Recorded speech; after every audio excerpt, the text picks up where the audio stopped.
selamat hari Senin. Kembali berjumpa lagi di Kompas Bisnis Sapa Indonesia Pagi. Saya Paskalis Suwari, saudara. Mulai hari ini Kompas Bisnis akan mulai memanaskan informasi soal ASEAN, saudara, mengingat besok akan dimulai KTT ASEAN ke-43 di Jakarta. Nah, kami buka dari informasi soal implementasi Asian Digital Economy Framework Agreement alias DEFA yang diperkirakan akan menambah potensi ekonomi digital di Indonesia menjadi 800 miliar dolar Amerika Serikat.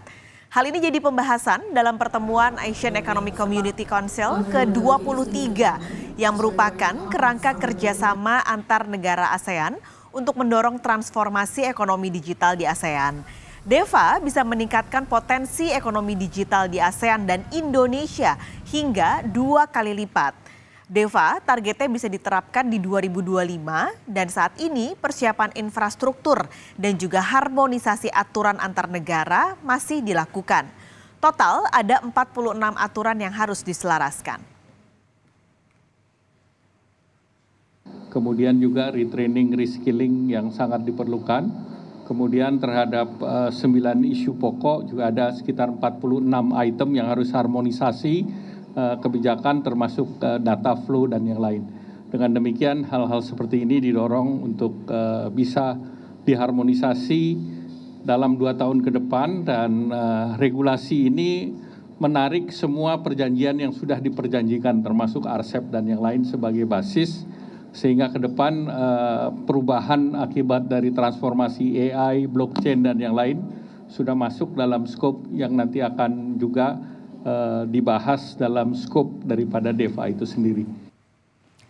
Rangkaian acara pendukung ASEAN sudah dimulai sejak kemarin. Salah satunya, saudara, adalah Asian Business and Investment Summit 2023. Apa saja yang akan dibahas di hari kedua hari ini?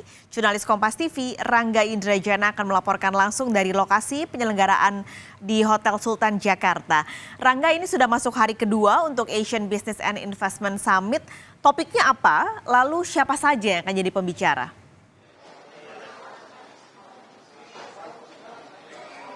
Baik ya, selamat pagi Paskalis dan saudara. ASEAN Business Investment Summit 2023 mengangkat tema secara keseluruhan adalah sentralitas ASEAN dan inovasi untuk inklusivitas.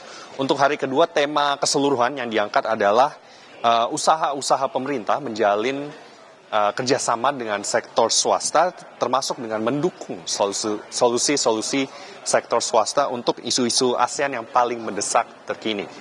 Antara lain yang akan dibahas adalah stabilitas di ekonomi global, tren ekonomi ASEAN ke depannya, serta akselerasi kerjasama pemerintah dengan swasta, serta posisi ASEAN di dunia multipolar.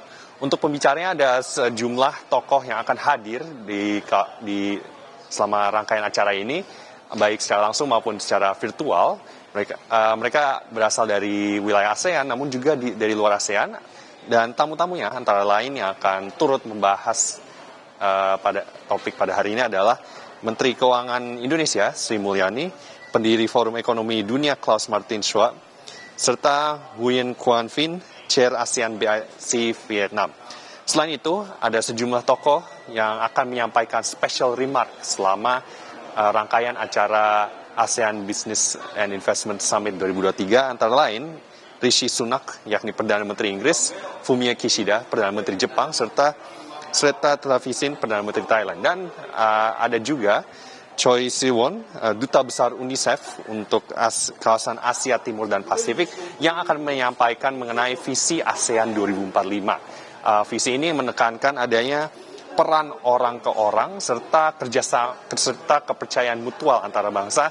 Hal ini juga sejalan dengan pesan yang disampaikan oleh Ketua ASEAN BUCK sekaligus Ketua Kadin Arsyad Rashid yang pada hari sebelumnya menyampaikan mengenai nilai gotong royong yang di dalam Bhinneka Tunggal Ika yang dibawa ke dalam ASEAN, serta menekankan kerjasama memajukan ekonomi ASEAN secara bersama. Berikut pernyataan dari Arsyad Rashid. Indonesia Incorporated kita buat di ASEAN karena ASEAN Incorporated yang memastikan bahwa tadi pemerintah dan juga yang namanya private sectors bersama-sama mendrive atau memimpin bagaimana majunya ekonomi ASEAN. Nah, ini yang sedang terlaksana dan momentum ini akan kita gunakan terus untuk mendorong. Ini awal dari suatu perubahan yang ada di ASEAN. Perjalanan menuju net zero ini industrinya bisa berkembang. Nah, makanya di sini juga diangkat oleh Indonesia adalah mengenai tadi ekosistem daripada kendaraan listrik. Nah, ini yang kita dorong sekali. Di sini teman-teman dari Vietnam, dari Thailand, dari Malaysia semua mengatakan oke, ini waktunya. Baik.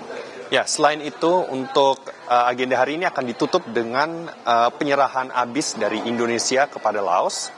Dan untuk mengingat kembali saudara, sebelumnya Presiden Jokowi sudah membuka ABIS pada tanggal 1 September lalu. Ia menyebut ASEAN sudah membuktikan diri sebagai kawasan yang damai, stabil dan sejahtera. Dan serta juga merupakan kawasan yang menarik investasi asing yang tertinggi secara global, yakni sebesar 17% dari total foreign direct investment tahun 2022.